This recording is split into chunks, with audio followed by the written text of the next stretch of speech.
Good evening, everybody. Happy New Year, even though it's almost February, and welcome to the January meeting of the Council Rock Board of School Directors. Is there a Maggie Earl here, please? Would you like to lead us in the pledge?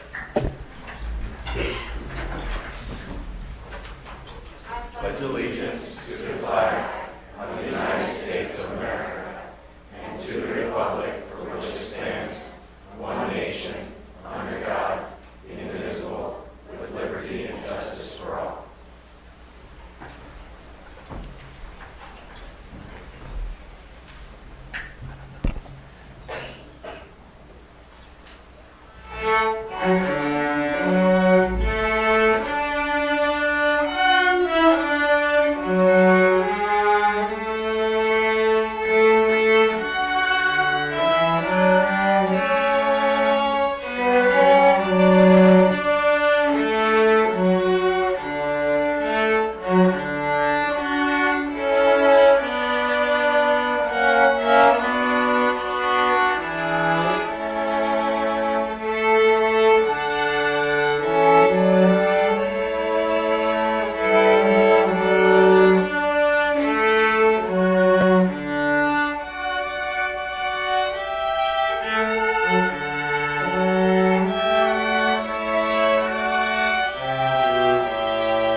Great job, Holland Middle. Ms. Rudat, students, fantastic job. Thank you so much. That set a really nice tone for this meeting. Appreciate that. Thanks again. Have a great evening. It's extremely relaxing. It's like the lights are a little bit lower than they normally are. Setting the mood. Have a roll call, please. Denise Brooks. Here. Mary McKee. Here. Joe Hidalgo. Present. Kristen Marcel. Here. Ed Solomon. Here. Andy Bluff. Here. Mark Bobbin. Mr. Bialik is away with his family. Ed Tate. Here. Mike Thorwald. Here. Thank you. First up, we have the Council Rock North Student Advisory Board, Ms. McCarthy, and a very stylish Mr. Griesbaum. What about me? You too. I just like the turtleneck. Not too many people can pull that off well. No worries. I'm going to Mr. pay for Block. that, aren't I? I'm used to it. So, I'd like to begin by introducing our students on our Student Advisory Board this evening. The students have decided that our 10th grader representing MBIT will be going first this evening, and that is Alexander Demetz. He will be followed by 9th grader Nicholas Valensis, 10th grader Katie Daniels, 11th grader Baruni Polyam, and last but not least, 12th grader Aiden McKessie. Alexander? Hello, my name is Alex Demetz. I'm a first-year student in the Commercial Art and Advertising program at Middle Bucks Institute of Technology, and I'm here to give a few reports on the behalf of Middle Bucks as well as North Choirs and Saucon Buskin. Here are some current happenings. The Middle Bucks Institute of Technology student-built house project is for sale. This year's house is a 4-bedroom, 2.5-bath, ready to move and assemble modular house.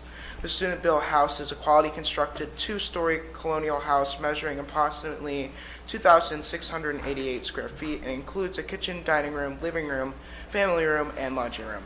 Some features of this home include Andersen sliding glass doors, Andersen tilt windows, as well as recessed and under cabinet lighting. Bids for this house are currently being solicited by former legal advertisement and distribution of the official bid specifications to anyone requesting them. Please contact our business manager, Rob Vining, for bid packets and any questions or to schedule a tour. Middle Bucks Institute of Technology students enrolled in the Automotive Technology and Collision Repair Technology program sponsored a fundraiser to benefit the Auto Dealers Caring for Kids Foundation Driving Away the Cold program. The Driving Away the Cold initiative was established by the automotive industry in 2008 and provides new coats to underprivileged children who would otherwise not have them. The Automotive Technology and Collision Repair Technology students put their own spin on this worthy fundraiser by building a unique collection container from a car engine and calling their campaign Change for Change to encourage fellow students to donate their extra change. Their hard work paid off because the students collected $1,288, which was donated to the Driving Away the Cold initiative. The Pennsylvania Builders Association announced recently that 5 of the construction programs at MBIT, heating, ventilation, and air conditioning, carpentry, electrical technology, Welcome to the December meeting building of the- trade occupations, and plumbing have been reaccredited. This is quite an accomplishment because it reaffirms we are teaching the skills necessary for employment in the construction field. The Pennsylvania Builders Association is the center of the home building industry in Pennsylvania. Our electrical technology students competed in a competition hosted by the Electrical Associate of Philadelphia, EIP. The first place winning team was from Middle Bucks and comprised of 3 students: Christopher Bayer, a junior at William Tennant High School; Garrick Hill, also a junior at William Tennant High School; and Patrick Laffery, a junior in Central Bucks West. Miss Sarah Haggy, Executive Director of EIP, was also able to visit Middle Bucks on December 6, 2019, to present each student with a check for $50 as well as a check for $500 to be used for additional educational purposes for the program. Adult education spring classes are starting next month for Middle Bucks Institute of Technology's adult education program, who has been providing career and technological education to meet the needs for adults for over 40 years through flexible scheduling, affordable tuition, and current up-to-date technology. MBIT offers hands-on learning opportunities for a new career, updated skills, or industry certifications in your field. The fall semester for adult education evening program starts September 10th. A complete list of courses offered this semester is posted on our website, www.mbit.org. We would like to remind everyone that you can learn more about the latest happenings at MBIT by liking us on Facebook, following us on Instagram, Twitter, and viewing our videos on YouTube. In North Choir news, the choir is about to go on their trip to Portugal and Spain under the new leadership of their new director, Mr. Carlin, who was very well received by the other choir students. Many thanks to Mrs. Scott and Mr. Dolan for stepping in to help during the uncertain times for the choir. In Sauk and Buskin news, there is a special double performance of No Exit and Letters from Vietnam, which runs Thursday through Saturday next week. No Exit is part of our own 12th grade English curriculum. Students are invited to the Thursday night performance free of charge. Letters from Vietnam is a revival of a very poignant play previously performed in honor of our 50th anniversary celebration. You should buy your tickets now. We are also starting our auditions for the spring musical Catch Me If You Can. Additionally, we recently voted for the new board members of the club. Congratulations to junior Zachary Cobal on being elected our board president. Last but not least, for Sauk and Buskin, there is one extra performance being added to the season. This currently unnamed performance will be a one-night charity event with many solo and duet musical performances. Thank you for your listening time. Thanks, Alex. That was a lot of work. Well done. Good evening. My name is Nicholas Valensis. This week, Council Rock North decided to host a freshman dodgeball tournament. Teams will consist of 6 players, and each team needs to make their own uniform and pick a name. This is a fundraiser, so it will cost $30 per team. The tournament will be played on either Tuesday or Thursday afternoon at Council Rock North in the gym. The North boys swimming team currently has a 6-1 record so far this season. District qualifiers include Caleb Christ, Dominic Edwards, Jackson Eshelman, Jack Henderson, Will Higgins, and Martin Vanderskeery. The team has set 144 personal best times so far this season. The girls swim team is 3-3-1 in the league. Several girls have already made the District 1 swim championship meet. They are looking forward to the end of the season and big meets with Pennsbury and Council Rock South. Boys track has approximately 50 guys on the team. We have 2 meets this week as well. At the last meet, we had multiple athletes qualify for the meet champs at the end of the season. The guys are looking forward to the Lavino Relays and the Ocean Breeze meets at great chances to qualify for the post session as well. CR North Cheerleading is having a great competition season. Our JV squad earned first place and won the division in the local Pennsbury competition on December 15th. Our varsity squad earned 5th place in the division at districts, which qualified for the PIAA State Championship competition, which was held on January 10th through 11th. They scored in the top 25% to move on to the semifinals. They ended up finishing for 20th in the state and the division. Varsity has SOLs on February 15th. Boys basketball is 2-7 with their next game at Pennsbury. Girls basketball is 4-3 with their next game tonight against Pennsbury at home. Wrestling is 6-1 with their next match at South for Escape the Rock. Thank you. Thanks, Nicholas.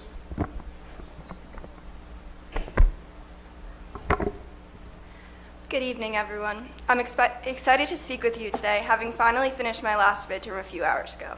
Like the rest of my class, I've been busy since the beginning of the year, and I'm excited to share what's been going on with the class of 2022 and student clubs. The class of 2022 has been busy planning for our Northern Lights dance, which is coming up on February 22nd. This year, our officers chose Camp Discovery as the charity. Beyond my class's events, student clubs have been busy kicking off the new decade. This past Monday, members of North's National Honor Society attended the MLK Day of Service at Council Rock South, where they prepared supplies for the less fortunate to celebrate Dr. King's legacy. Rho Kappa members also created an MLK-themed timeline showcasing prominent civil rights events. Additionally, they have been busy compiling research from old yearbooks to chronicle the past 50 years of Council Rock High School history. In memory of the Vietnam War, they are also working to create a piece to commemorate our Council Rock alumni who died in wars, which will be displayed in conjunction with Salk and Buskin's No Exit, excerpts from the Letters from Vietnam performance later this year. One of our larger clubs, FBLA, had their local competition in December where about 50 students qualified for states. This November, 20 students from Sarah and FBLA went to Kalahari for the State Leadership Conference, where they attended business workshops and spoke with the state FBLA officers. The GSA Club will be hosting speaker Brian Sims on February 6th to speak about his experiences as a lawyer, activist, and PA legislator. Of course, these are just a few of the many clubs at Council Rock North, and lots of other student groups have been busy fundraising for their future endeavors, about which I am excited to catch you up on in a few minutes. For now, I wish you all a great 2020, and thank you for your time.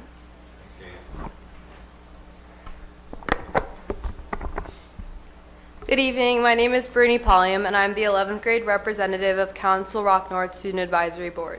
While most of us are likely missing the relaxation of winter break and the excitement of celebrating yearly family traditions, I am pleased to report that our students have returned to school ready to learn and continue their academic achievements, marking a strong start to the 2020 year. Over the past several weeks, students have embarked on their diligent studying for midterms this week, in which they are given the opportunity to demonstrate mastery of the material they have learned over the past 5 months. Marking the middle of the school year, freshmen, sophomores, and juniors are also beginning to plan their class schedule for this fall, challenging themselves with increasingly rigorous courses as they advance another grade and continue to explore their academic interests. Regarding Council Rock North's National Honor Societies, students committed to engaging themselves further in the disciplines of social studies, math, science, English, and languages such as Spanish, French, German, and Latin have been inducted and will continue to be inducted through the spring. Additionally, this school year, North implemented a new lockdown procedure that allows students and faculty members to take initiative if ever met with an armed intruder, helping ensure a more secure environment for students. This program, ALICE, which stands for Alert, Lockdown, Inform, Counter, and Evacuate, is a training method that involves techniques to reduce casualties in the event of an active shooter and empowers each individual in the building to make decisions that they feel is most beneficial to their safety. ALICE has met with positive responses from the school community as we recognize the efforts our school has made in examining and improving security over the past several years. Lastly, the junior class has fully delved into planning for this spring's junior prom, which will take on the theme of an enchanted forest and create an enjoyable night for its students. Class officers have already begun contacting a DJ to provide entertainment for this magical night and have started looking at decorations that will enhance the theme. Overall, Council Rock North's academics and increased safety measures have greatly represented the positive initiatives this year has already brought and will continue to beneficially shape the educational experiences of its children. Thank you. Thank you, Baroni. Mr. Taylor, I think we have a new spokesperson for our security initiatives. Well done. I think there's an internship and some Lynx hours there. Hi, I'm Ada McKessie, and I'm the representative for the senior class and student executive board. Our student executive board recently organized our annual holiday project where we visit a preschool in Bristol and buy individualized presents for them for the holidays with funds raised by our student body. This is one of our favorite events because we can see the impact our fundraisers make on our community, and the students can see how every one of their contributions to our school is important. We are currently in the midst of planning for a talent show, which will take place on February 26th. Our hosts are working on their scripts, and we will hold our talent auditions on February 4th and 5th. SCB is also beginning preparations for Mr. CRN, our male pageant show, and the theme will be chosen by the end of this week. Our senior class student council has begun meeting with a few DJs in preparation for senior prom and are currently working on fundraising ideas to aid in lowering the ticket prices. Our second payments for the senior Disney trip are due this week, and the rooming, meal plans, flights, and chaperones are almost completely finalized as well, and the planning process for both events have been going very smoothly. An ambassador from the organization Student Voice came to North and met with a group of student leaders to identify and discuss any student-centric issues going on within our school and education system. Students involved in Student Executive Board and Student Government split up into 5 groups to tackle certain issues: scheduling, school spirit, stress culture, school safety, and student-teacher relations. We plan to meet every few weeks with our groups and administrators to address these issues and create a more cohesive relationship between students, teachers, and administration. We are all very excited about these initiatives being taken place, and we hope to continue actively working to improve our school in any way possible. Thank you. Thank you, Amy. Thank you, Ms. McCarthy. Just a quick comment. Mr. Hidalgo and Mr. Salmon and myself had the opportunity to visit the North Student Government, and it was, this is the group that we get to see, but it's really amazing to watch just the sheer number of kids involved in that meeting, and how orderly the meeting is given the number of kids and the things that they work on. So hats off to you guys for coming and sharing their thoughts. Absolutely. You grabbed the mic before I could, but I had a chance to attend the meeting just about 3 weeks ago as well, and I want to commend the 5 of you, but also obviously everyone else who was in that room to see the leadership that was on display, the ability to self-facilitate, the initiative, the ambition, all that stuff is just awesome. And so I'm really happy to hear about the some of the doorways that are being opened up from a collaborative standpoint and planning standpoint. That's going to do nothing but make North stronger than it already is. So great job. Thank you. Thank you. Dr. Frazier, Superintendent's report, please. Okay, thank you, Mr. Block. Good evening, members of the board and members of our Council Rock community. Starting off this evening on a strong note, January is School Board Appreciation Month. So on behalf of this cabinet team and on behalf of all of Team CR, I want to say thank you to this board for all that you do, all that you have done in years past, and all that you will do in 2020. The work that you do, in my opinion, is one of the purest forms of public service. And if you think about it, last year alone, I went and counted, and we had just about 60 formal meetings in 2019. So that includes the monthly board business meeting. That's pretty much every Thursday. At committee meetings, it was 9 or 10 Mondays at policy committee, and throw in a couple stragglers here and there. So obviously, having 60 or so in a year is more than one a week on average over the entire school year. And that's to say nothing about preparing for the meetings or follow up after the meetings or any connecting between meetings, et cetera, et cetera. And the fact that you all do this without any financial incentive whatsoever, I think is just fantastic. And that's why to me, it is really probably the purest form of public service that there is. Our hats are off to you. Very, very much appreciated. And I don't think the typical member of the public really understands just how much time these folks devote to this. So I want to say again, on behalf of Team CR, on behalf of this cabinet team, thanks for taking good care of our kids. Thanks for being good stewards of taxpayer money. Thank you for being a champion of public education here in Council Rock.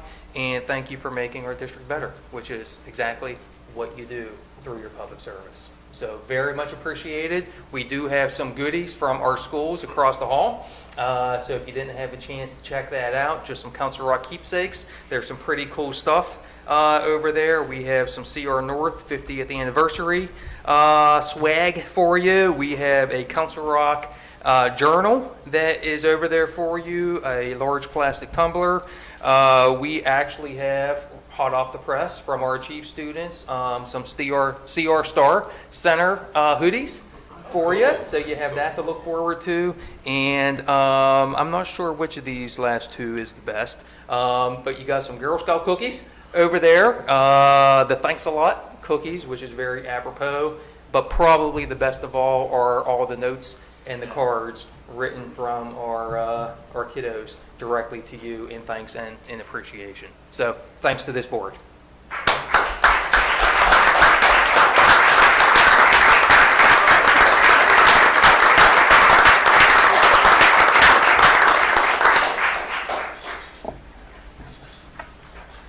If I could just take a second, on behalf of the board, thank you for that. Thank you, in particular to the staff and to the students.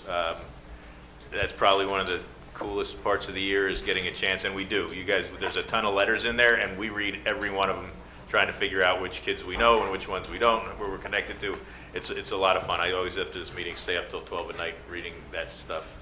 We got some videos today from a couple of the schools which was terrific, and we recognize the effort that goes into that, and it really makes our day. So thank you. All right, fantastic. Thank you. All right, moving on now to a couple of presentations. As many of you know, both of our recent middle school construction projects have achieved LEED Gold status, which is outstanding, both from an environmental standpoint as well as from a financial standpoint for the district. And for a special presentation of just that here this evening, please join me in welcoming to the podium Mr. Arif Fazul from Dewey Engineering. Arif? Thank you, and good evening. It's really a tough act to follow with the students and comments by Dr. Fraser, but certainly the students. So thanks for putting me in that position. But I'm going to tell you today, though, I feel very confident that what I'm going to talk about for 3 minutes is something that I think is a tremendous achievement that this school district has achieved. I mean that with all sincerity. For me, this is a very, very important achievement, and for the whole team. And so very importantly, I'm here on behalf of a whole team. Speaking here, I cannot take credit. I think it was a whole team effort. And it started with the tremendous leadership of this school board and the decision making and the wherewithal to put the team together and to really give us an opportunity to accomplish this achievement. So I want to thank you first and foremost, okay? I think that's very important. In front of you, I think Mr. Taylor handed out a sheet, and I'm not going to go through all the names, but I did want to recognize a few people, I think, that were critical to the success of the project. And, we really had a very unique team. But, first I want to start with, obviously, Dr. Fraser's leadership and also the principals. We had 2 principals, Tim Long and Richard Holohan, who both were, again, instrumental in these projects. And then I think we should definitely recognize Doug Taylor.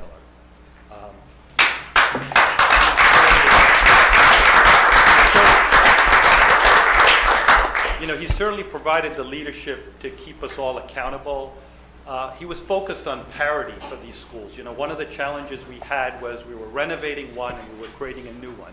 And his focus was parity from an educational standpoint. And I think that was critical throughout. Also, he provided leadership and decision-making, promptly, and always looking after the best interest of the school district and keeping us all accountable. So I think he played a tremendous role in keeping the team together. And what do I mean by the team? We actually had 2 separate architectural teams that came together and collaborated to put this project together. And I'm going to recognize them in a minute. We'll call them both up here. Both architects are here. And they'll be presenting the LEED Gold plaque. Before I just talk about that, I do want to mention 2 of my team members that are here that were key, and that's Warren Garricky and Colin Case and Steve Garner. So there.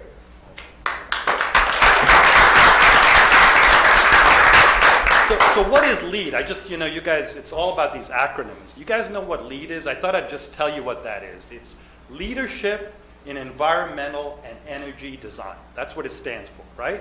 So we had a focus here. It wasn't about, and I apologize, the kids are all gone.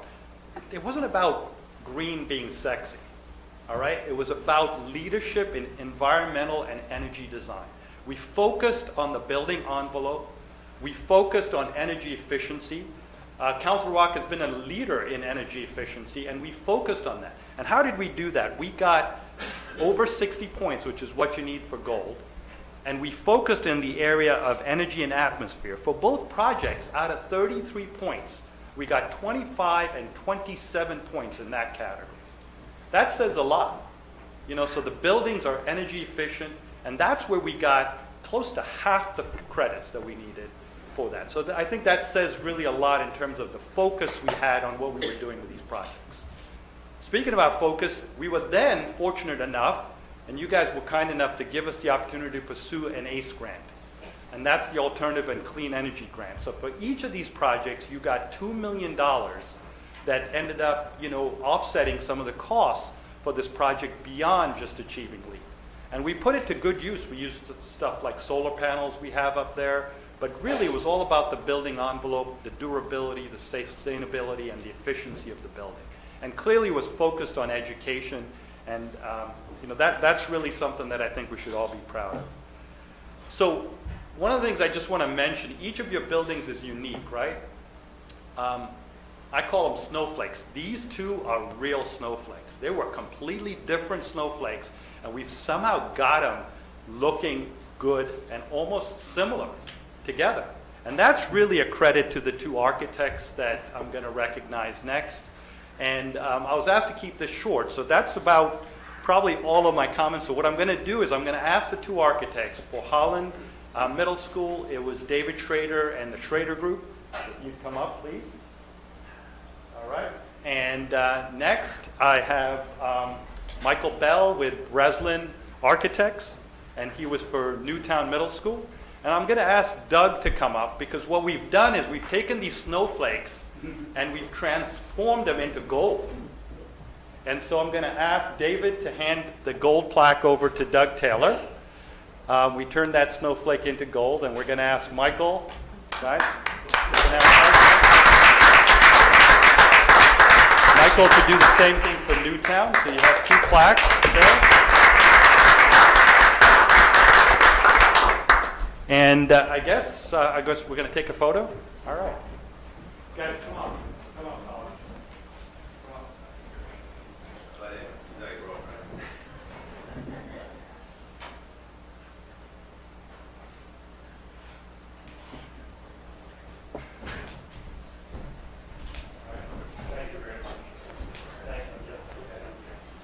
So again, just on behalf of the team, I just want to thank you again.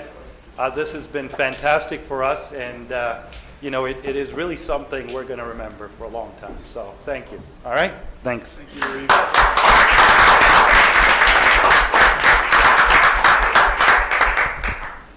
Arif, thank you. And really all of Dewey, engineer. Your leadership is fantastic. Much appreciated. And I'll echo those thanks to Doug Taylor as well. We are very fortunate to have Doug, his background, his expertise on these many projects that we've had and continue to have going on. Real asset to the district. So thanks, Doug. Thank you, guys. All right, switching gears for our second presentation. Believe it or not, we are going to be approaching the Elementary Media Festival here before we know it, and here to talk about the promotional design contest, we have three of our wonderful folks. We have Miss Danielle Udis, Miss Hannah Pressman, and at the microphone, Miss Marianne Malicious. Good evening. So we are here to share information about our District Media Festival and to recognize our Council Rock Elementary Media Festival Promotional Design Contest winners. Our 2019 Media Festival was held last June at Newtown Middle School.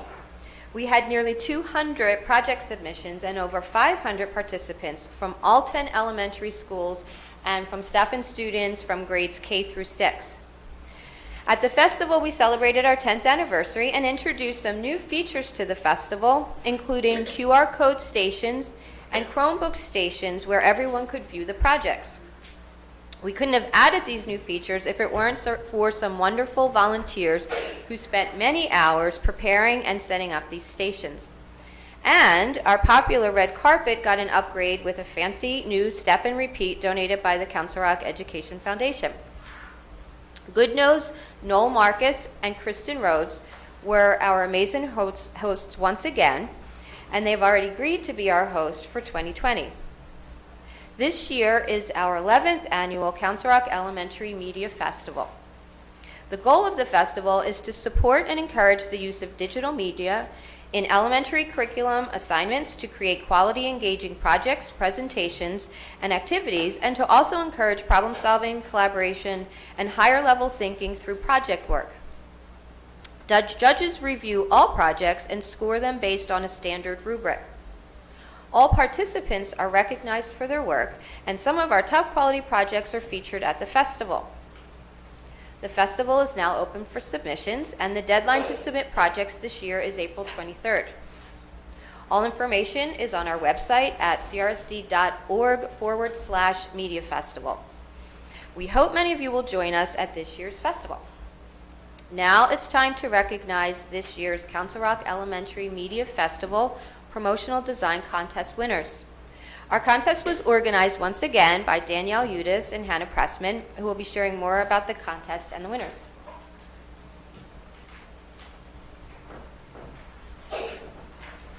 Thank you, Marianne. Danielle and I are so excited to once again be part of the Elementary Media Festival and lead the promotional design contest.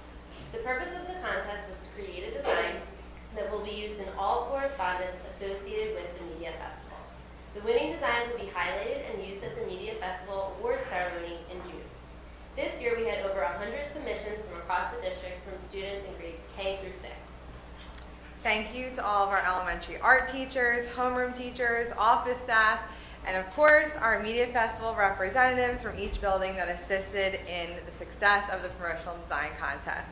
With over 100 submissions, we had many amazing and talented entries. I'm pleased to announce our K-3 winner, Ava Peterson, a 3rd grader at Goodnoe Elementary School in Mrs. Jones and Mrs. Sickler's class. Ava, come on up.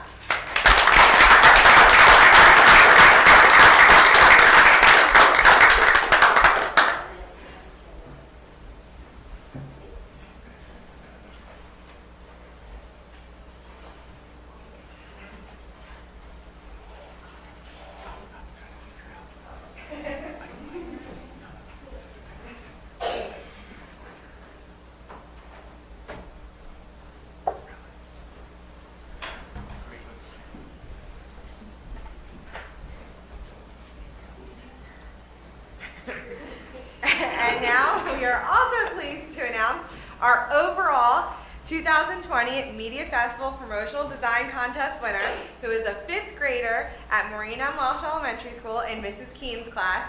Please join me in recognizing Joanna Varghese.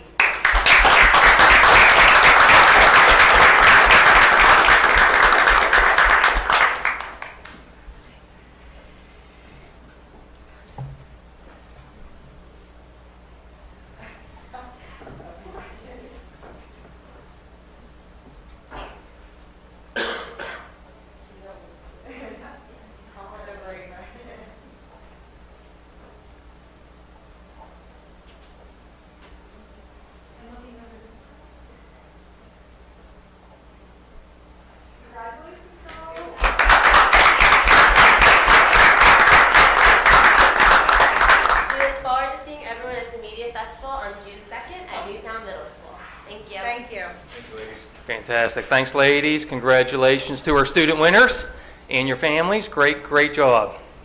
Very exciting. Wrapping up here for my time, I want to piggyback off of the Alice message that we heard from the North SAB. In that last week, we did hold an enhanced lockdown drill through Alice at all 14 of our schools. Many of our police partners were able to be there with us, partner with us, and we certainly have deep appreciation for that ongoing partnership. And lastly, I want to invite all members of our community to a special upcoming presentation relative to the exploration that we are going through of potentially delaying high school start times. Dr. Wendy Troxel, who is a certified behavioral sleep medicine specialist and nationally renowned, will be speaking here in the district, 7 o'clock, Newtown Middle School on Wednesday, February 5th. And because there are so many neighboring and otherwise local school districts who are exploring the same thing, and actually in the same time frame that we are opening this up to those surrounding school districts as well. But certainly we want to make sure that word is getting out to our Council Rock parents, other Council Rock community members. Please try to be there. If you can't be there, we will be filming it. Mr. Frederickson, are we able to live stream that?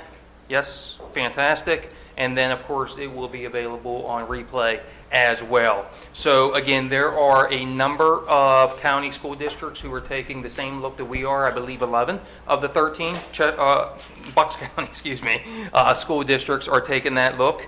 And again, want to reiterate that absolutely no change in Council Rock and no change in most of the Bucks County districts would take place until the 21-22 school year at the earliest. So absolutely no change for next year.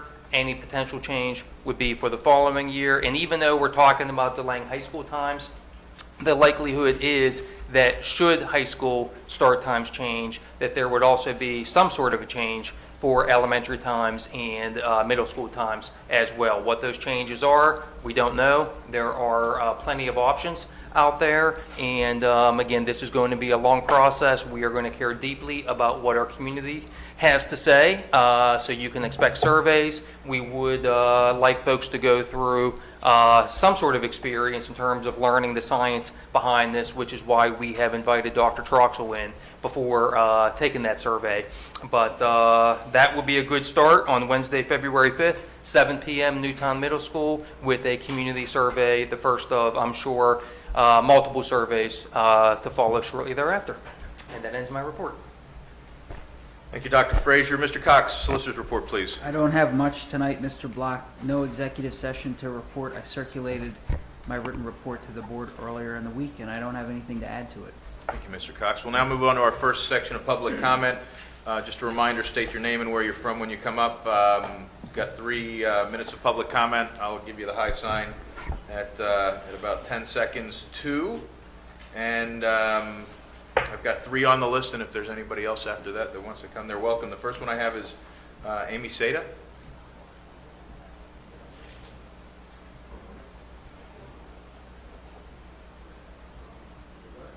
Yeah, right there. Should be a timer there for you, but if there's not, I'll... We're all Amy Seda. Yeah. Okay. But I'm the real Amy. You're the real Amy Seda? Yeah. So I'm Amy Seda, actually from Upper Makefield.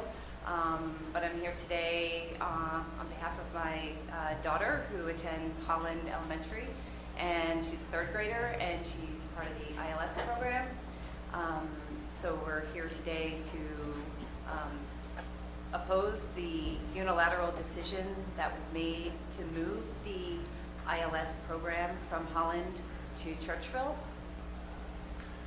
Yeah, and my name is Derek Seda, and our and we were graciously offered an opportunity by Dr. Frazier and the administration to sit and talk about the plan changes. And the reason why we're here is essentially to tell you that we don't support it. And primarily it's because we haven't heard any reasoning for it, other than a space concern at Holland Elementary.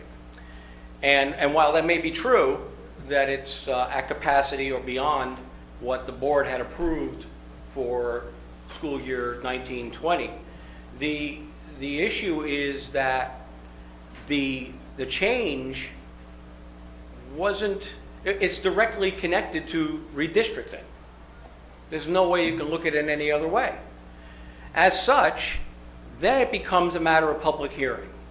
And if you couldn't foresee that taking a significant chunk of students that were outliers from Holland Elementary, incorporating those now into Holland, and not seeing that that was going to create a capacity issue that would now affect the intensive learning support students, well, that's a problem. These children have developed attachments to the community, the mainstream students at Holland Elementary, and whilst no one would expect you to take that lightly, we know that these students are more vulnerable to change. So the further consideration of this is that while we haven't heard of the specific detailed plans to make accommodations for these children, the other issue becomes, how long will it take them to make the adjustment? If it's a given fact that they're going to have trouble adjusting to a new environment, potentially to new staff, to any number of variables in that, the new community, how long will it take them to make that adjustment so that we're not interrupting their well-being as students? And that's why we're here. I want to put the board on notice that if there's a discriminatory issue, if there's a learning issue, if there's one social media issue that comes from this move, it's on this body. And we as parents were not consulted. We were not asked for input. We haven't heard the strategy, the approach to remedying the situation. And I say remedy because it's going to be a problem. That's really all I have to add to that. Thank you. But I think everyone should introduce themselves and acknowledge that you're representing. Just make sure, again, when you speak, name and where you're from, please, so we can get that for the record. Okay. Hi, I'm Mrs. Bobst, and I'm the mother of Loyan Bobst, who currently attends 4th grade at Holland Elementary, and she's been there for 5 years and has developed, relationships. And it is her school, her community, and we live in the Northampton Township. Thank you. Hi, I'm Damian Madison, father of Aiden Madison, along with Eric's concerns. We just wanted to, I just wanted to know, especially the plan that was put in place. So some of my questions, which I know can't be answered tonight, but maybe in the future, what is the capacity of Holland Elementary, and how many kids total are being added? And we have an issue with the second and sixth, or second to sixth grade students. I think there's 31 that are coming to the school brand new, and why weren't they redistricted into Churchville if they had room, instead of severing relationships with mainstream students for our children? Also, it would have been nice to be included to see a layout plan of, the redistricting, the borders or whatever. How many kindergartners may be coming in without siblings that might have been able to be redistricted. Also, how many sixth graders exactly are leaving? So the ratio between the two would help us with the math to try and figure this out, or see it the way you all see it as well. Another point is, how many schools so far in the district have had new construction or expansion or been built from the ground up for these similar situations, and how come Holland hasn't been considered for that? So those are some of my questions, and that's all I really have to say right now. Thank you. Thank you. My name is Pat Simeone, and I'm Aiden Madison's grandmother. I help take care of him, and I'm very much involved in his learning. And he's very social. Socially, he loves everybody, and he talks to everybody. That won't be a problem, but it's his learning ability and being in a familiar setting with people that he knows, classmates that he knows. You're taking him out and putting him in a whole different environment. That would be my main concern. And I don't think it's fair. I think you're treating them as secondhand citizens, and that is wrong. Thank you. Hi, my name is Ash Kamat. My son is Sumant Kamat. He goes to Holland Elementary, and he's a special needs kid. Dr. Frost, it was very nice of you to send a detailed synopsis, but I would like to point out a couple of gaps in that synopsis that you sent out today about the students. 424 students, 14 students with special needs, that's 3%. Even if you move them, it doesn't make sense. I'm an analytics guy, and I'm looking at it, number doesn't make sense. There's no cost-benefit analysis. Are you saving anything? Are you alleviating a problem? I'm sorry, if you could just please address the board as Sure, opposed to one sure. individual, please. Thank you. Sure.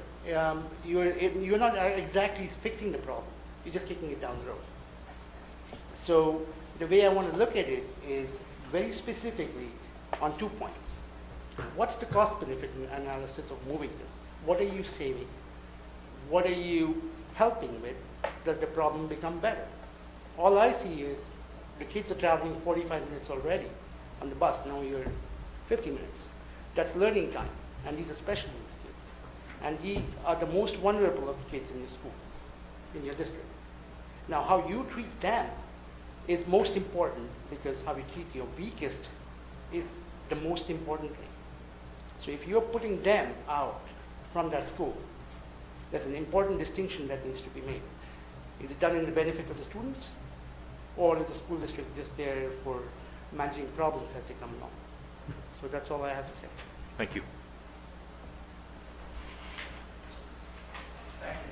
Thank you all. Thank you.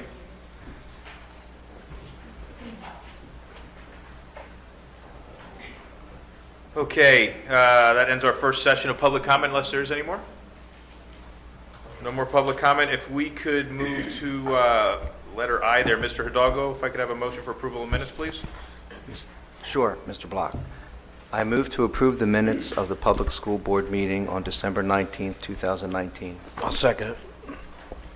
Thank you. Any questions? Any objections? Hearing none, I'd ask the secretary to note that that motion passes with unanimous consent. And with that, we passed a lot of motions here, a lot of really important motions, but this is one of the most important that we've passed in the last 5 years, in my opinion. We're going to have an item here to discuss the approval of a superintendent agreement. I'd ask Mr. Tate to make the motion and ask for a second before we begin discussion. Thank you, Mr. Block. With sincere enthusiasm, I move to approve the attached agreement between the Council Rock School District Board of Directors and Dr. Robert Fraser to continue serving as superintendent for a 5-year term. Second. Thank you, Dr. Thorwart. So I'd like to start by saying 7 years ago, as a prospective and then a newly elected board member, I spent a significant amount of time talking to tenured school administrators, board members across the area about really what the key ingredients of a successful school district were. And one conversation that sticks out is a discussion that I had with Dr. Barry Galasso from the IU. Most of you know who he is. And he told me that two of the single biggest contributors to student performance in a successful school district were economic development and continuity of leadership. And that statement still rings true to me tonight as we consider this motion. Council Rock has a legacy of great leadership from long-tenured administrators and board members who have been stewards of our great traditions. We've also been lucky to consistently attract great talent that always challenges our district to evolve and to improve our students, our staff, and the community. So it's in this spirit that I'm proud to support the successor agreement of Dr. Robert Fraser for another 5-year term. In the last 5 years, I've worked alongside Dr. Fraser, and I've gotten to know him well and watched him grow as a superintendent, a leader, and a person. I tell you that his role is not an easy one. He talked about ours. The role of superintendent is not an easy one. The average tenure of a superintendent is less than 4 years, let alone taking his first commission in one of the most recognized school communities in the area, filling the very big shoes of a beloved 34-year district employee who had served as superintendent for over 10 years. Let's not forget that his first major direction from the board was to manage a $100 million middle schools project, consider elementary school closures, and redistrict. Despite the challenging environment that he came into, Roberts led the district, along with our talented administrative team, to improved internal process and successful educational and operational outcomes. Additionally, over the course of the last year, he successfully engaged stakeholders from across the district to develop a long-term strategic plan to ensure that the district is well positioned for sustainable success and continuous performance improvements well into the future. I'd also like to take this opportunity to recognize Robert's wife, Carolyn, his daughter, Allie, who have to deal with the life of a superintendent. Everybody in this room puts in a lot of hours, and for those of you that have children, you know we all care about our children. These folks in this room, and especially this guy next to me, care for our 1,200 and agonize over every decision that they make. So I am personally really looking forward to taking a vote on this. With that, I'll open the floor to any other board comment or questions. I'll just go on the fly, if I could. Just Fly say, away. All right, so when I came to the board and considered being appointed, and I met Robert outside in the hallway, I thought he was pretty approachable, and we kind of clicked on a personal basis from the second I met him, and he kind of guided me through the way in deciding, yes, this is something that I would like to do. It's not an easy job, as you said, and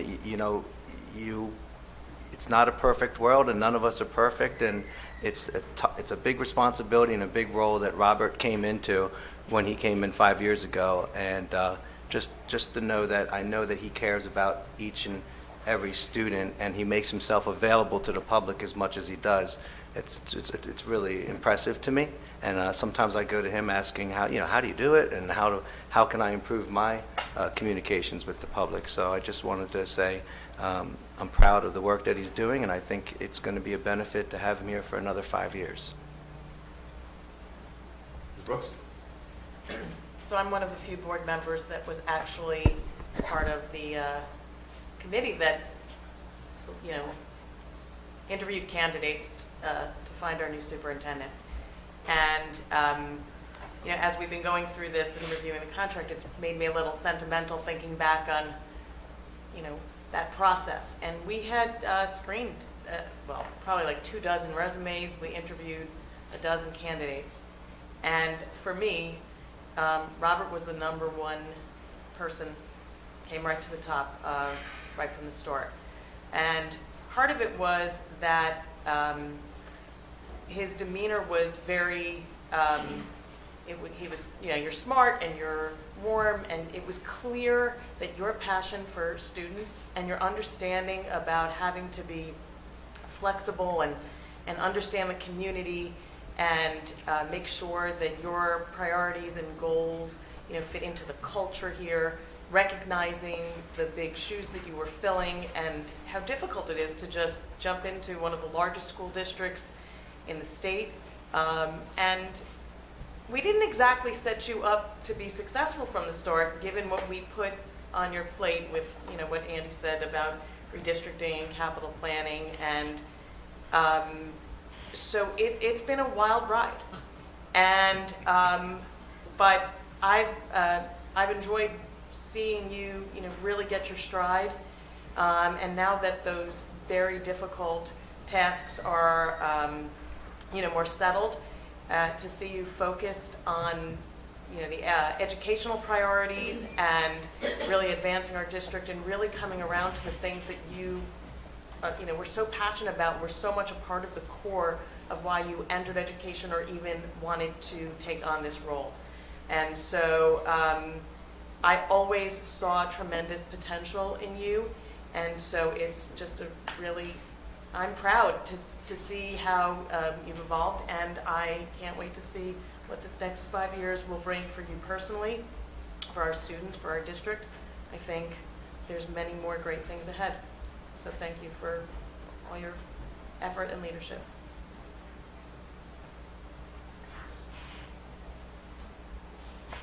I'll speak Mr. briefly. Mr. Block talked about continuity. I think it might be obvious that I'm one of Dr. Fraser's biggest fans, and I could go on about why that's the case, but you articulated very well why we're so fortunate to have Dr. Fraser as our superintendent. So did Denise, so did Joe. I just want to point out to the community that I think, as you said, Mr. Block, continuity is vital to the health of the district. It's really an important accomplishment that we're able to persuade you to stay for another 5 years, that you want to stay for another 5 years, but it really benefits the district terrifically. I think other districts might be envious that we're able to work together so effectively, the school board and the superintendent, and looking forward to another successful 5-year run.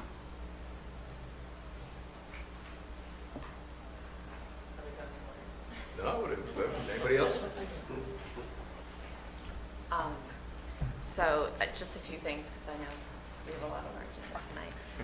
So one is that, I always think about Robert talking about all roads leading to the classroom. And I think that obviously we talked tonight about the board and the importance in our role, but yours, of course, is really paramount to that. And so I just wanted to thank you for all the work that you do, because all of the roads do, but yours is really important. So I just wanted to thank you for that. Recently, Dr. Fraser joined Wrightstown Elementary PTO and explained to them a little bit more about the strategic plan, and just to be able to see the parents in the community really understanding it and it clicking with them made me really excited about the future in the next 5 years and the work that you and your team will be doing. And so I think that I'm really excited about that implementation. I think that it's really the perfect time for the wellness and the focus on academics and continuing that kind of rich tradition of excellence that Council Rock has. And so I just wanted to thank you for that, and that I'm really confident that you will meet the challenges ahead with us. So thank you.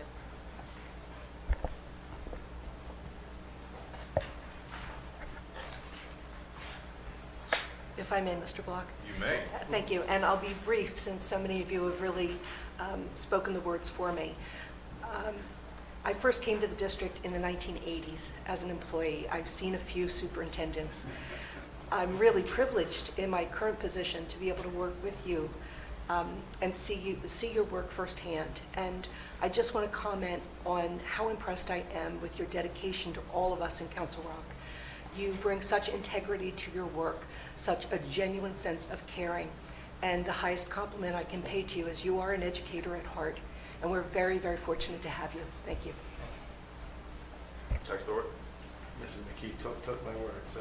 Yeah. Good, then I go to Mr. Salomon. Really, you're an educator at heart and a manager because it's part of the role. But that's really sums it up as a whole. And I'll stop right there. So I'm last. I'm going to talk again. Oh, are you?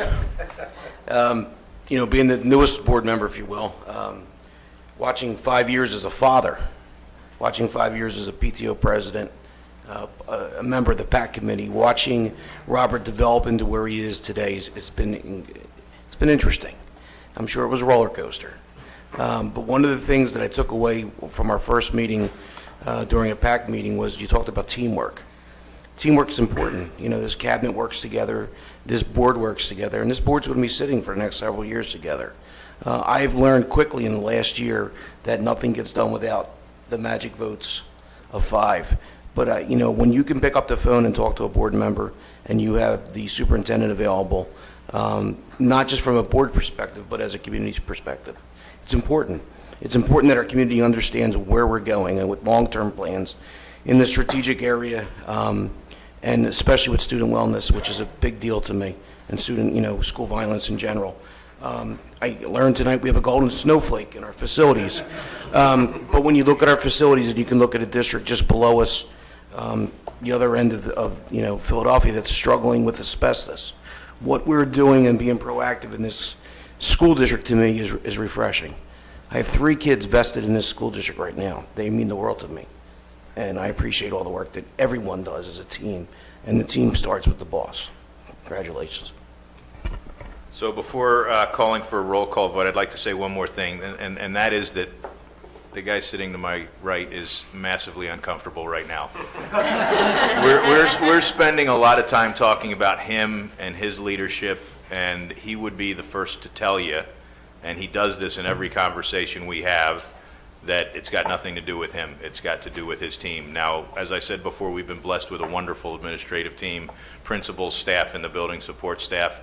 I would also tell you that in addition to superintendent transition, we've gone through a lot of cabinet transition, and we've been really fortunate. He's played an incredible leadership role in bringing on a great new team. We've not missed a beat. We were great. We've gotten better, and the work that they do, that's a big piece of tonight, is because of them and what you do with them. So I also wanted to recognize that. So that being said, what I'd like to have is a roll call, please.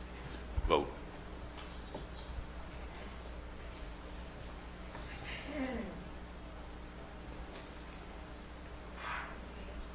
Andy Block, Yes.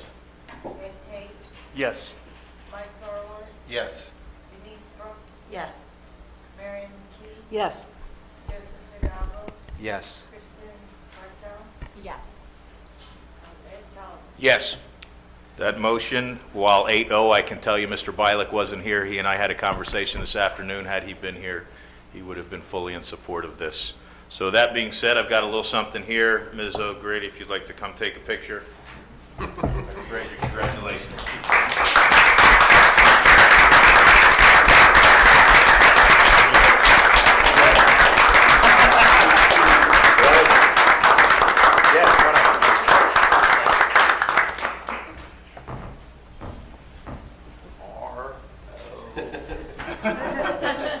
You sure you want me to say this?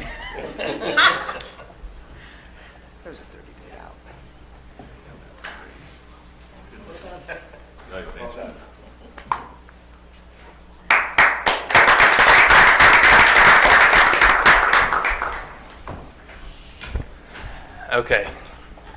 So yes, that was uncomfortable. And it's still uncomfortable. I want to say thank you for the words there individually, and I suppose for the collective action as well that you just took. I very, very much look forward to continuing to be part of this just wonderful Council Rock community for many years to come. I think we're fortunate. I think all of us, all of you watching at home, I think we're fortunate to live, work, some both, here in this community. It's an amazing community filled with probably even more amazing people, and that includes our students, that includes our parents, that includes our teachers, all of our staff, that includes our principals, and the rest of our administrative team.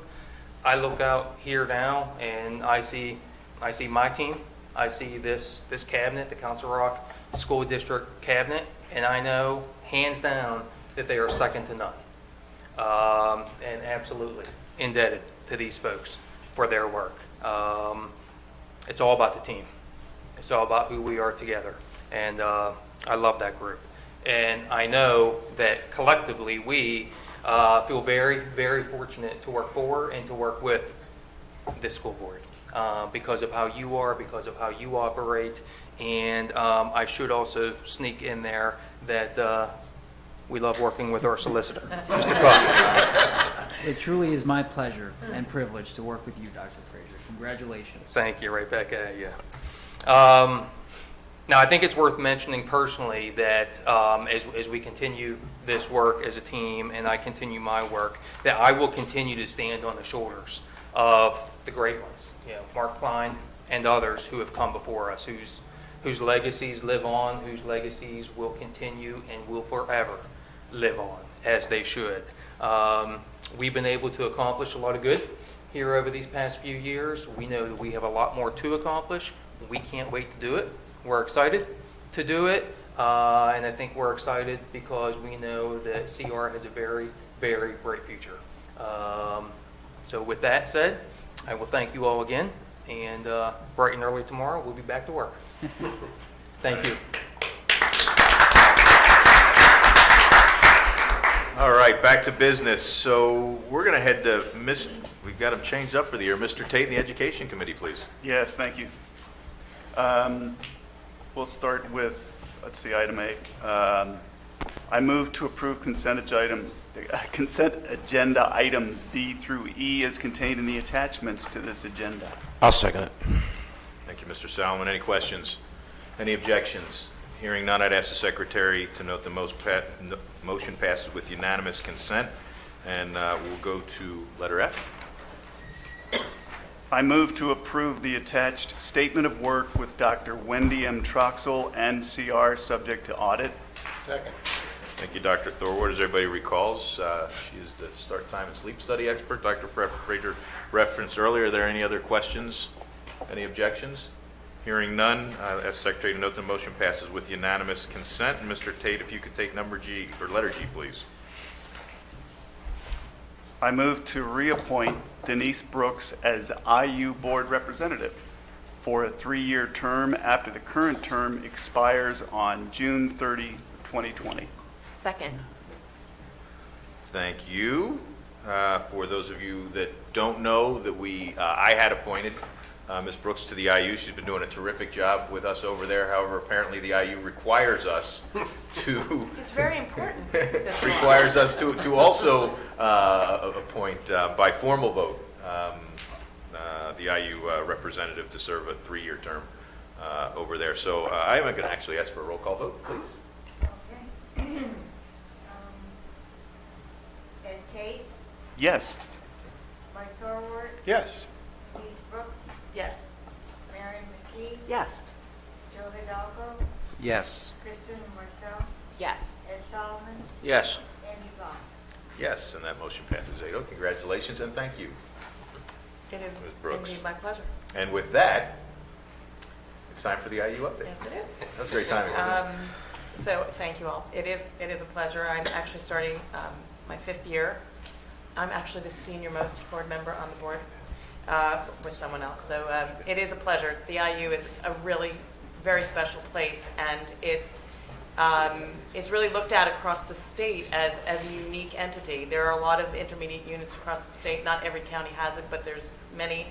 And the Bucks County one in particular, with the leadership of Dr. Mark Hoffman, it's very innovative, very forward-thinking, always looking to do new and interesting things, one of which I'm going to talk about in a second. But every January we have a board reorg, and this week we welcome 7 new board members.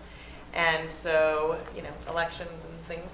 But one of the seats that was filled was from a board member from Morrisville who had been on the IU board for 20 years and was a school director for 30. But anyway, so it's a very special place, and so it's a privilege to represent Council Rock there. One of the things that we talked about this week, which will be coming, I think it's coming to a finance meeting, or maybe it's a board meeting, is the programs and services budget. Is it coming to a committee meeting? Yeah. And so the IU is an interesting thing. It's not a taxing authority like the rest of, like a school district is. And when they put their budget together, which in total is $171 million, it's actually composed of 30 different budgets, because every, some of the federally funded programs, Head Start, early intervention things, there's all these different buckets. And so every year we approve a budget, it comes to us in much the same process as we have in Council Rock. But the programs and services budget in isolation is just something that's separate. State law tells us that this is how we have to, this has to be approved separately. And so basically what will be presented to us in the committee meeting is the details of the services that we use. It's pretty much flat versus last year. I think it's within like $500 or something. But basically it reflects how we use the IU. So we'll talk more about it at the committee meeting. One of the things that I was just mentioned about the innovation of the IU is that they have started what they're calling the Bucks County Career Pathways Partnership. The mission statement for this group is that it strives to develop a network of schools, businesses, and other partners to expand education opportunities and life paths for each student to make informed post-graduation decisions and develop employability skills to foster community economic empowerment. So I want to be clear, a lot of times people think about the IU and they think it's just like about special services and things like that. That is not at all what the IU is only about. And this in particular is something different because they're working with community leaders, the technical schools, local employers. This is about exposing students across the district to new and interesting career opportunities, and through it could be internships or shadowing, but it's really raising the bar on building the relationship between community and schools. So I think that's a pretty great thing. It's a multi-year effort to get it launched, so I'll report more on that. And then a good portion of our meeting is always dedicated to some legislative issues. Not much to talk about because the State Senate convened for one day on January 7th and then took a 3-week break, so nothing much happening there. But Governor Wolf will be presenting a proposed budget for next year on February 4th. So I guess next month we'll be talking a little bit about that. Thank you, Ms. Brooks, and congratulations on your reappointment. And from there, Mr. Hidalgo, can we get an update on the Council Rock Education Foundation? Sure. Thank you, Mr. Block. From the most senior board representative of Bucks County IU to the newest member of the Council Rock Educational Foundation. We had our first meeting of 2020 on January 13th for the Council Rock Educational Foundation. And so it was a special meeting where it was a strategic planning session where we had Joanne Parati from the Bucks County IU. She's the Director of Strategic Services. I think she presented us during our strategic plan. She came and did some group activities with the board members there. And we did various activities that focused on aspects like the mission statement, things we're doing well, things we can improve on, and where we're going to take this foundation going forward. So it was valuable time for us to have her there to facilitate. Very interesting session. Mr. Senko was there with me, and it was great. We had about 5 groups, and it was very interactive. And the key point for me, being my first meeting, everybody went around the room and introduced themselves with some background and how they got, to the point that they would be on the board. So it was a very beneficial thing for me to be there for that. So going forward, just to put out there, they had asked us to make sure you save the dates, get the information out there to the public for one of the biggest fundraisers we have of the year is going to be in March. And I suggest everybody keep checking in at the creducationfoundation.org for these updates. But Rock Diffuge is going to be on March 21st at Diffuge in Warminster from 7 to 11:30 p.m. And we just really encourage everybody to get their friends and go out for a great night to celebrate the Council Rock and the educational foundation that's providing extra services and benefits to our community. And then in May, one thing my kids never miss is the Council Rock Steam Night at Council Rock South, which is one of the other awesome things that they do that, is a great time for every student. Should bombard and bum rush, should I say, Council Rock High School South on May 14th. So I know there's a golf outing coming, but that's probably next fall. I don't think we're going to go out that far or have a date yet. So with that being said, that concludes my report. Excellent. Thank you, Mr. Hidalgo. And then we'll go to Ms. McKee for the Middle Bucks update, please. Thank you very much, Mr. Block. At our January 13th meeting, a reorganization of the Executive Council officers and representatives took place, and just a few items of note. In terms of the capital improvement projects, it was reported that the project list has been restructured with the proposed projects spread out over a 5-year timeline. The multi-year phasing was requested by the sending district's business administrators. Additionally, you'll be happy to know the Lintel project is coming along very well. The students' main entrance has been completed and once again accessible to students. In addition, comprehensive planning. The director shared that MBIT is in the process of developing a new comprehensive plan for the years 2021 through 2024. The discussion initially focused on some items like strategies to improve attendance. They discussed including additional mental health support and fostering greater relationship with families and community. And then finally, there was a motion to approve a 3-year lease agreement between MBIT and Central Bucks School District, authorizing Central Bucks to park their buses in the rear of the school in exchange for snow removal services. The motion, however, was tabled pending further information which was requested by council members. And it is expected that that motion will appear at the February meeting. So, Mr. Block, as Mrs. Marcel and I are both unable to attend the February 10th Executive Council meeting, I would request the appointment of 2 board members to attend in our place. Happy to. So with that, I'll formally appoint as substitute reps for the Middle Bucks Institute of Technology, Dr. Michael Thorwart and also Mr. Mark Bialik. Thank you. And with that, why don't we go right on to Policy Committee? Oh, sorry, I was going to say, excuse me, if we're still on Education Committee for just a yeah, moment. I'm sorry. No, that's I quite thought all we- right. yeah. I should have done that at the outset. We're meeting next week, and our agenda includes trauma-informed practices, which is an important aspect of social emotional wellness, school start times exploration update, and the third item is the 2021-2022 school calendar first review. And if Dr. Elliott permits it, we might even give a preview for the agenda for the rest of the year, some of the issues we're going to consider. Excuse me. That's next Thursday, Education Committee, 7 p.m. Thank you. I apologize. This air conditioning that's on us has got me moving quick. Although I sense the Policy Committee update will be very quick. Extremely brief. As we have not met, there is no report. Thank you. And just as a reminder for the public, we have completed all of our policy work. We're meeting on a quarterly basis if needed, as opposed to just not meeting. And now we'll move to the Finance Committee. Ms. Marcel. The Finance Committee met on the evening of Thursday, January 16th. First, there was a presentation by Kevin Karpuk on the Cornerstone Investment Strategy and Market Update. This was followed by a review of our annual audit report. Mr. Stone reviewed the consent agenda items that we are about to vote on, as well as the latest 2020-21 preliminary general fund budget and exceptions. We also discussed renewing Council Rock's bus depot leases, which will be considered at a special meeting next Thursday, January 30th at 7 p.m., so right before Education Committee.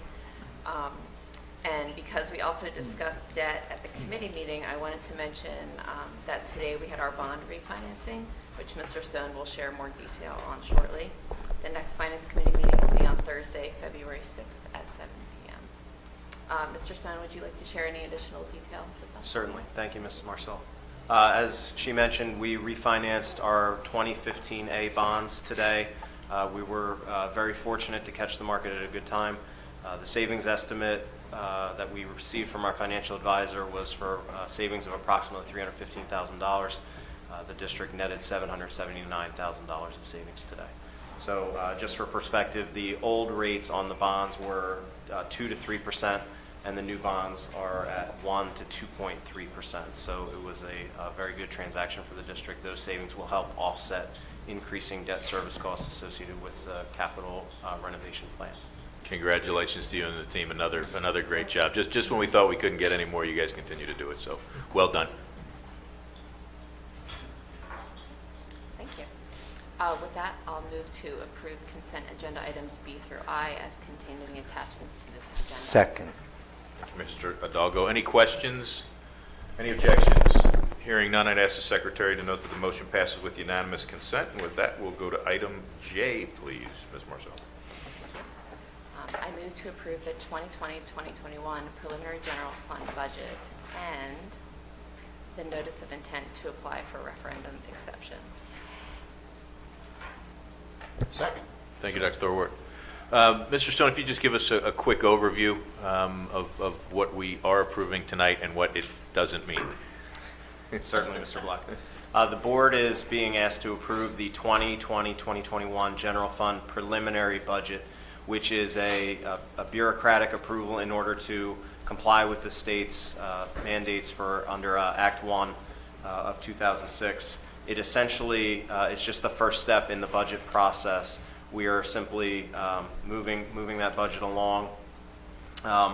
What it does not do is it does not establish any final tax rates or expenditure or revenue figures. It's the very first step in the process. It does reserve the board's right to apply for referendum exceptions, which could allow the board to increase real estate taxes above the state's Act 1 index, which this year is 2.6%. It does not mean that the board has to do that. It just reserves the board's right to do so should it find the need to when it approves the final budget in May. So again, I'll just stress this is the first step in our budget process, and as we advance through the next several months of Finance Committee meetings, we will be going into much more detail and have a much better picture of what our actual operating budget will look like. Thank you, Mr. Stone. Are there any questions? It's all been discussed in the finance meeting, so if the public has any questions, again, this is purely procedural and is no commitment to anything. May I have a roll call vote, please? Who said it? Who seconded this? Mr. Frog. Oh, you did? I thought Mr. Early. Okay, Mike did. Did you? I did. You jumped in quick on the one before that. Okay, Denise Brooks, Yes. Mary McKee, Yes. Joe Hidalgo, Yes. Christine Marcel, Yes. Ed Solomon, Yes. Andy Bach, Yes. Ed Tate, Yes. Mike Thorwald. Yes. Motion passes 8-0. And Ms. Marcel, if we could go to item K, please. I read J and K together, but should I read K Oh, did- separately so we It's can o- vote on them Oh, they were separately? good. It's They go, okay. Okay. I'm I thought good they with were two that. separate. Okay. The motion is clearly included both items. Board clearly understood that and the vote was clear. I'm good with it. Okay. Thank you. Then item L, please. Thank you. Before I read the motion, does Mr. Frederickson have anything? Yeah, why don't you read the motion first, and then we'll go Okay. to discussion. Sorry. So I move to approve bid 19-49, Cohesity Data Platform to High Availability Storage Systems, Inc., for a total of $249,992, with annual payments for 5 years of $49,998.40, subject to audit. Second. Thank you, Mr. Tate. That is a big amount, so Mr. Frederickson, if you give us just a quick overview. Sure. The backup system that we've been using for the last 14 years is a product that comes with our Microsoft license agreement, and therefore there's no extra cost. It doesn't do a lot of the things that we should be doing given today's computing environment. One of the things that this platform will do is create immutable backups, which means once the system is backed up, the data can't be changed or modified. So even if we were hit by ransomware, they could not encrypt the files because there's no way to rewrite the files. So it provides a safeguard, an extra safeguard for us that we don't have today. It also is a lot more efficient, and the old one we've been using is about 14 years old, so it's time to upgrade. Any questions for Mr. Frederickson? We saw local school districts hit by ransomware. You don't have to name names, but this is real. And Actually, the system that they were using is the same system we're using, which is why I'm not sleeping at night. So. yeah. Any other questions? I would just comment that was one thing when I came on that I thought cybersecurity is very important, and I'm glad to see this upgrade to our backups and hope we can use it as efficiently and to the maximum capabilities possible. Thank you, Mr. Aldago. Any other questions? Are there any objections? Hearing none, I'd ask the Secretary to note that the motion passes with unanimous consent. And Dr. Thorward, if I could ask you to take item M and N together, please. With pleasure. I move to approve the personnel actions and the personnel actions addendum as contained in the attachments to this agenda. Second. Thank you, Ms. Brooks.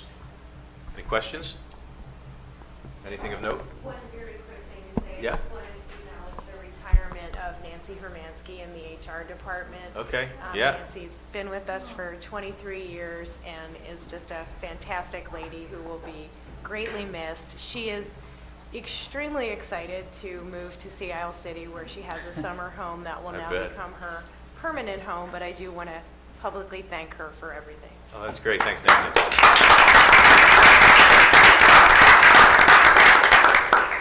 Any other questions or comments?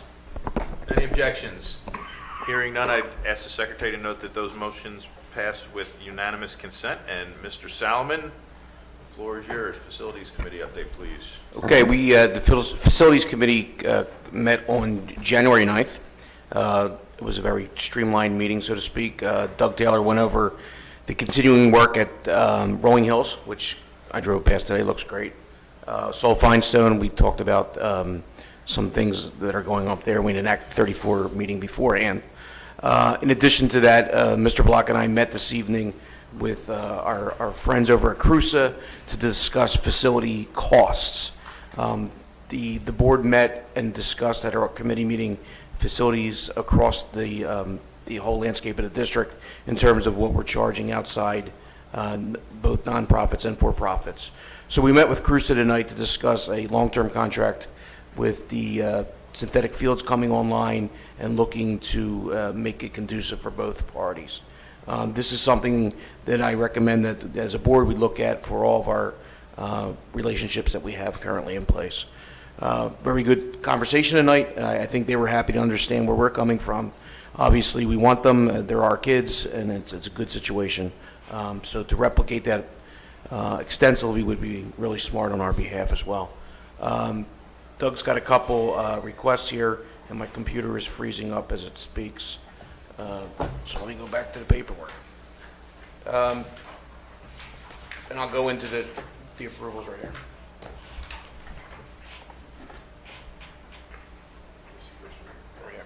All right, I move to approve the access security proposals totaling $16,868 for security equipment enhancements through our CoreStars bid number 040-002, subject to audit. Second.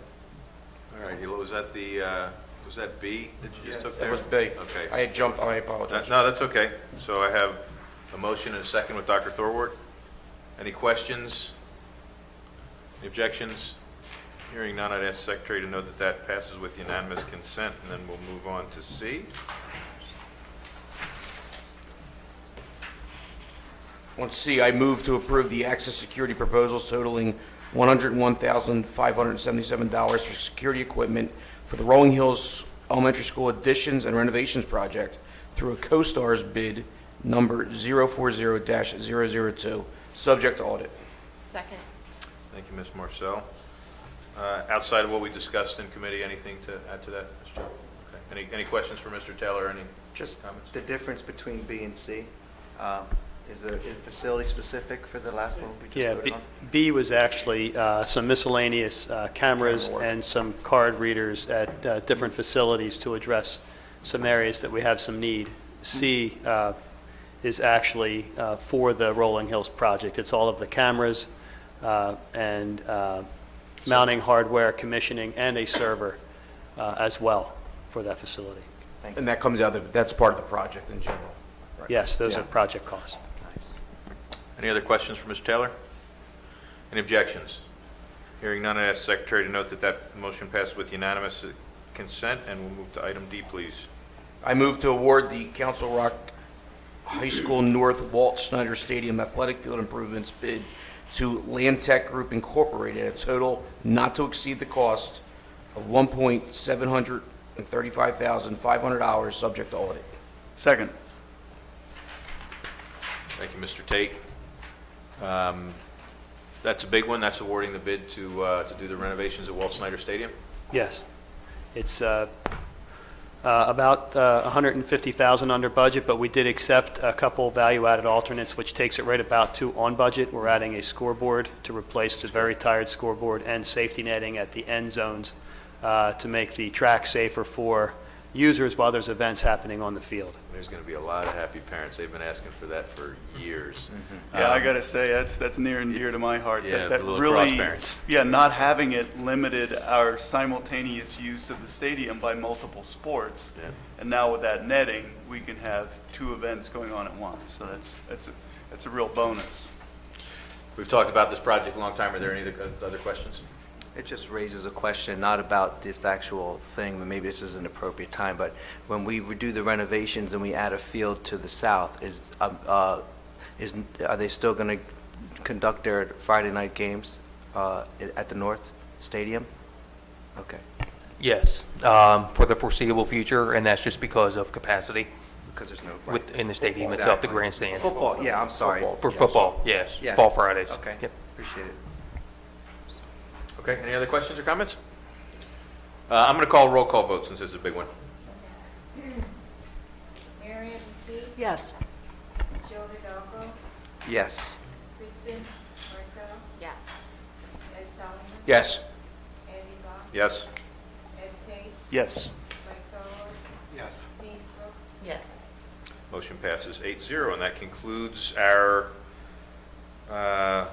motion agenda for the evening. We'll move to our second round of public comment. Is there any public comment?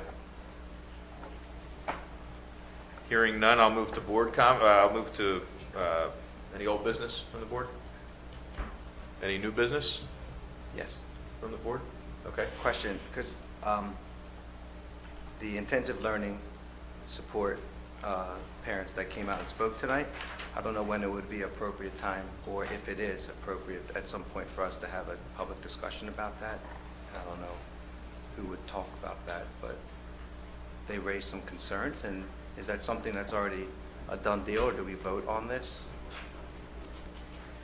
So, as the one gentleman had indicated, we held a meeting with our ILS parents a week ago today, and the offer for additional meetings have also been extended. I do know that at least a couple of our board members have also met with individual parents, and of course I've been keeping the board updated as well.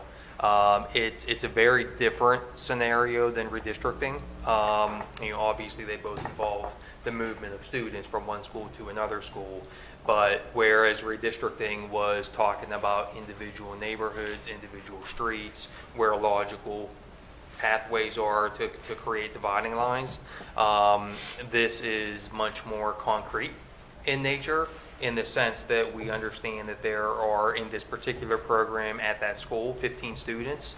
The space requirements are really 3 classrooms. And so the analysis is, it's just simpler than what redistricting was, because you don't have as many options. So it really becomes something that is, A, looking at the capacity of Holland Elementary School.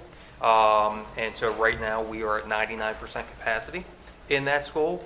So we have, and I will respond to the gentleman who asked that question separately, but the capacity as Holland Elementary School stands right now is 429 students. And currently we have, I think, 424 students. If anything, it's actually inched up from that number. So what that has done is it has actually created the situation where we have a handful of what I would consider to be substandard learning spaces at Holland Elementary School currently. And that means sharing classrooms and using a conference room on a part-time basis as a classroom and things like that. And then that is not even taken into account the fact that this year second grade at Holland is capped. So, there's certainly a possibility, if not a probability, of popping that additional section next year in third grade. And we literally do not have the room at Holland Elementary School as things stand right now for that to happen. So, and it's not just redistricting that caused this. Redistricting certainly is part of it, because we did redistrict a number of students from Hillcrest down to Holland. But the other really important piece around this that was unexpected is that since the end of last school year, in grades 2 to 6 only, we had 31 new students enrolled, completely and wholly separate from redistricting. So we always know that we get, of course, new kindergarten students, and we always know that we're going to get a number of first grade students back. Since we have a half-day kindergarten program, you don't expect in a school of that size to get 31 grades 2 to 6 students. So really with the plan, with the redistricting plan that the board approved a year ago, which was based in part on Cropper's projections, we were going into the school year expecting to have 374 students at that school. So 374 out of 429 seats would have had us just about at 86% capacity. But then, again, we're not at 374. We're at 424 or 426. And so that's putting us at 99% capacity. So not only is that creating problems today in terms of those substandard spaces that we have, but it's also creating significant concerns next year, the year after, because if we do pop a section or have growth any other way, we just don't have any room, unfortunately, at Holland for that to happen. So, so knowing that the iOS program is 3 classrooms, the analysis really comes down to, okay, where do we have, we know that we want it to be in the southern end of the district because that program feeds into Holland Middle and then South High School. So Churchville, which is directly adjacent to Holland, is there. They have the additional classrooms, not just in the short-term basis, but as we would project Churchville out a number of years, we would anticipate them to continue to have sufficient room. And this program, ironically, was at Churchville before it moved to Holland approximately 10 years ago. I don't know the exact year, but it was approximately 10 years ago. So it's really unfortunate. I've told these good folks that, and Dr. Lambert has as well, that we hate to make this move. We hate needing to make this move. They are a phenomenal part of Holland Elementary School, and that's for their sake, and that's for the entire student body's sake. And Mr. Sullivan, you certainly know that. And we hate needing to do this, but unfortunately, we need to make a move. And so those are the basic reasons why Churchville is the move. Okay, can I thank you for that? You're welcome. That was what I needed to hear from your perspective. Sure. So Cropper had it absolutely wrong with this particular thing, grossly wrong, in my opinion, to have underestimated that we get 31 kids, an aberration like that. Maybe they need to talk to the real estate agents or whatever to see that there's so much turnaround that these kids are coming in. The thing is so where do I start? Is this voted on? That's what I was wondering. This is not something that's voted on. This is something that you guys did. And I guess the only question I wanted to ask was, we said we're not going to, during redistricting, we weren't going to take into account district classrooms or transportation. Is that what I remember correctly? That we didn't quite include that in our redistricting analysis, or just not in the moves?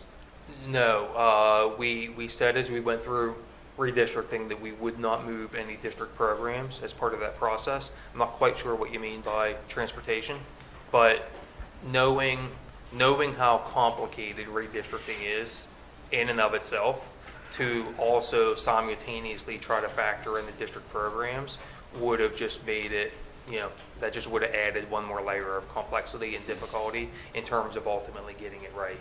So in my opinion, when I look at the district as a whole, whether it's projections from Cropper, whether it's work that the redistricting committee did, whether it's work that this board did as that process evolved, I think that the redistricting overall was really a significant success.